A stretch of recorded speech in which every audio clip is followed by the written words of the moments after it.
حضرت ابراہیم اتنی بلند آگ ہو گئی کہ جو اس کے قریب جاتا وہ بھی جھلس جاتا، وہ بھی آگ کی زد میں آ جاتا۔ تو شیطان نے مشورہ دیا، انسانی شکل میں آیا شیطان، کہ اس طرح کرو، ایک منجنیق بناؤ، 2 بانس ہوں، اس کے نیچے جھولا نما کوئی چیز رکھو، جس طرح پتھر پھینکے جاتے تھے دشمنوں کی طرف، بڑی جنوں آپ توپ کہنے ہیں، اس طرح کی کوئی چیز تھی منجنیق۔ حضرت ابراہیم علیہ السلام کے ہاتھ اور پاؤں باندھے جا رہے ہیں۔ بارش کا فرشتہ آیا، بارش کا آگے کہنے لگا حضور ایک باری حکم کرو، میں اتنی بارش برساواں ساری آگ بجھ جاوے۔ حضرت ابراہیم علیہ السلام فرمانے لگے تیرے نال مینوں کوئی کام نہیں، تو جا۔ ہوا کا فرشتہ آیا، حضور میرے لیے کوئی آرڈر ہو، حکم کریں، ابھی میں ہوا چلاؤں یہ ساری آگ نمرودیوں پہ ڈال کے رکھ دوں۔ حضرت ابراہیم علیہ السلام فرمانے لگے تجھ سے مجھ سے کوئی کام نہیں، تو جا۔ آپ کے ہاتھ پاؤں باندھ دیے گئے، منجنیق میں رکھ دیا گیا، ابھی چھوڑنے ہی لگے تھے حضرت جبریل امین حاضر خدمت ہو گئے۔ آپ کہنے لگے حضور میرے لیے کوئی آرڈر ہو تو آپ آرڈر تو کریں۔ حضرت جبریل امین سے فرمانے لگے حضرت ابراہیم کہ حضرت جبرائیل سے کہنے لگے جبریل تجھے مجھ سے کوئی کام نہیں ہے، وہ جس رب، وہ کہنے لگے کہ آپ رب سے ہی کوئی دعا کر لیں، آپ رب سے ہی کوئی دعا کر لیں۔ حضرت ابراہیم کے بڑی خوبصورت لفظ، آپ فرمانے لگے اس رب کو نہیں پتا اس کا خلیل کس حال میں، جی سونا میرے دکھ وچ راضی تے میں سکھ نوں چلے پاواں۔ یہ صوفیاء کا طریقہ ہے کہ جی سونا میرے دکھ وچ راضی ہے تو میں سکھ نوں چلے پاواں، کیا میرے رب کو نہیں پتا کہ اس کا خلیل کس حال میں، تو جا یہاں سے۔ یہ جب منظر دیکھا نا تو فرشتے بھی رونے لگے، جنت کی حوروں کو بھی آنکھوں میں آنسو آ گئے، یا اللہ پاک یہ عجیب منظر ہے، تیرا خلیل ہے اور وہ آگ میں ڈالا جا رہا ہے۔ حضرت ابراہیم علیہ السلام کو منجنیق میں ڈال کے پھینک دیا گیا، آگ میں جاتے ہی گئے تو اللہ تعالیٰ نے 2 فرشتوں کو بھیجا، صحیح سلامت حضرت ابراہیم کو اپنے ہاتھوں میں لے کے نا اس آگ میں رکھ دیا گیا۔ اللہ تعالیٰ نے یہاں کہا کہ یا نارکونی بردم و سلامن علی ابراہیم، او آگ ٹھنڈی ہو جا، صرف ٹھنڈی نہیں ہونا، سلامتی والی ٹھنڈی ہو جا۔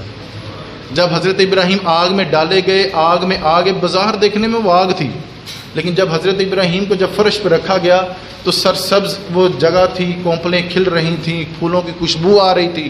وہ دیکھنے میں نمرودی بڑے خوش تھے کہ ہم نے حضرت ابراہیم کو جلا دیا گیا، لیکن دیکھنے میں وہ آگ تھی، لیکن بظاہر دیکھنے میں گلزار ابراہیم بن چکی تھی، وہ حضرت ابراہیم کے لیے گلزار بن چکی تھی، وہ ایک ٹھنڈی ہو چکی تھی آگ اور سلامتی والی آگ ہو چکی تھی۔ تو یہ وہ نمرود تھا جس نے ایک نبی کی گستاخی کی تھی۔ اب اس کا انجام بھی دیکھ لیں۔ یہ منصبہ نبی فقتلوہ ایک بڑی خوبصورت حدیث ہے، بابا جی نے یہ ہمیں شعور دیا۔ اس کی جو شرح لکھی ہے نا، اس ایک جملے کی اتنی سی سطر ہے، منصبہ نبی فقتلوہ، اس میں وہ سارے نمرودیوں اور فرعونیوں اور ابو جہل کا ذکر ہے جنہوں نے نبیوں کی گستاخیاں کی تھیں۔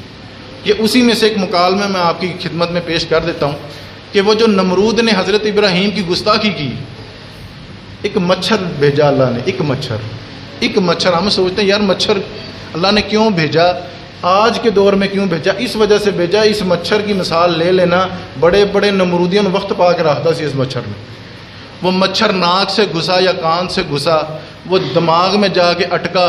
سب سے بہترین مشیر وہ تھا جو نمرود کے سر پہ زیادہ چھتر مارتا تھا۔ وہ نمرود کو جب چھتر پڑتے تھے تو اس کو سکون ہوتا تھا، جب چھتر بند ہو جاتے تھے۔ اب دیکھیں یہاں پہ اس کو سکون بھی مل رہا ہے لیکن بے عزتی دیکھیں اس کی کیسی ہو رہی ہے، اس کے سر پہ رب کریم نے اسی کے مشیروں سے چھتر پڑوائے۔ تو یہ جو منصبہ نبی فقتلوہ کے تحت یہ ایک چھوٹا سا مکالمہ تھا کہ جو نبی کی گستاخی کرتا ہے نا، ہم کیا کر سکتے ہیں، زیادہ سے زیادہ اظہار کر سکتے ہیں، زیادہ سے زیادہ اس کو کیا کر سکتے ہیں، رب اپنے فیصلے کرنے میں ویسے ہی بڑا غیور ہے، اور جب بات ہے اس کے نبی کی تو پھر رب ویسے ہی بڑا غیور ہے، تو پھر وہ معافی کسی کو دیتا نہیں ہے۔ تو یہ تو نبی پاک کا اپنا فرمان ہے کہ جس نے کسی نبی کی ایک گستاخی بھی کی تو اس کو کاٹ کے رکھ دو، منصبہ نبی فقتلوہ۔ میں اپنے موضوع کو آگے لے کے چلتا ہوں۔ حضرت ابراہیم وہاں سے نمرود کا انجام اپنے پایا تکمیل کو گزرا، وہاں سے آپ نکلے، اپنے چچا کے گھر آئے، چچا کی بیٹی تھی، آپ نے ان سے نکاح فرمایا حضرت سارہ رضی اللہ تعالیٰ عنہ سے۔ وہاں سے آپ نکلے تو اپنی اہلیہ کو ساتھ لے کے چلے تو رستے میں ایک جابر بادشاہ آیا، اس کی قید میں ایک دوسرے بادشاہ کی بیٹی تھی حضرت حاجرہ رضی اللہ تعالیٰ عنہ. آپ نے ان کو ان کی قید سے بازیاب کروایا، اپنے ساتھ لیا. اور حضرت لوط علیہ الصلوۃ والسلام، اب یہ 4 لوگ تھے، حضرت ابراہیم، حضرت لوط، حضرت سارہ اور حضرت حاجرہ رضی اللہ تعالیٰ عنہ. اب یہاں سے نکلے، فلسطین کے علاقے میں آئے، آپ نے یہاں پہ پڑاؤ ڈالا. پھل بڑا جو ہے نا، اولاد کا جو پھل ہے یہ بڑا میٹھا پھل ہے. آپ حضرت سارہ کے عقد میں تھے، حضرت سارہ آپ کی اہلیاں تھیں، لیکن اللہ نے اولاد نہیں دی تھی. ایک دن حضرت سارہ ہی کہنے لگیں ابراہیم آپ حاجرہ سے شادی کر لیں، آپ نکاح کر لیں، ہو سکتا ہے میرے بدن سے اولاد نہ ہو سکتا ہے ان کے بدن سے اولاد ہو جائے. آپ نے ان سے نکاح کر لیا. چند دنوں کے بعد اللہ نے بڑے پیارا شہزادہ حضرت اسماعیل علیہ السلام آپ نے عطا کر دیے. جب عطا ہو گئے تو رب کریم نے کہا کہ اپنے بچے اور اپنی اہلیہ کو وادی ذی زرار میں چھوڑو. اور اس کے پس منظر میں حضرت علامہ اسماعیل حقی رحمۃ اللہ تعالیٰ علیہ فرمانے لگے کہ جب حضرت حاجرہ سے آپ نے شادی فرمائی نا، تو اللہ نے جب ان کو بیٹا دیا تو زیادہ اٹھنا بیٹھنا بھی ان کے ساتھ ہو گیا. تو حضرت سارہ کو یہ بات تھوڑی سی ناگوار گزری، تو آپ نے بھی یہی کہا کہ ان کو چھوڑو کسی علاقے میں. تو وہاں سے اللہ کی وحی بھی آ گئی کہ اپنے اہلیہ اور اپنے بچے کو وادی ذی زرار میں چھوڑو. پوچھا نہیں کیوں چھوڑو، کیا حکمت تھی. ہمارے والا مزاج نہیں تھا نا، وہ اللہ کے گہرے دوست تھے. اپنی اہلیہ کو اٹھایا، اپنے بچوں کو اٹھایا، وادی ذی زرار میں چھوڑ آئے. جانے لگے تو اہلیہ نے پوچھا حضرت حاجرہ نے پوچھا کہ ابراہیم کیا یہ اللہ کے حکم پہ ہمیں چھوڑ کے جا رہے ہو؟ تو حضرت ابراہیم علیہ السلام فرمانے لگے ہاں یہ اللہ کا حکم ہے.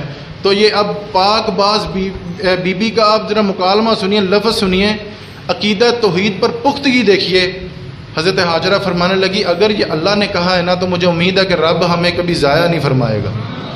آپ ہمیں چھوڑ جائیں، آپ ہمیں اللہ کے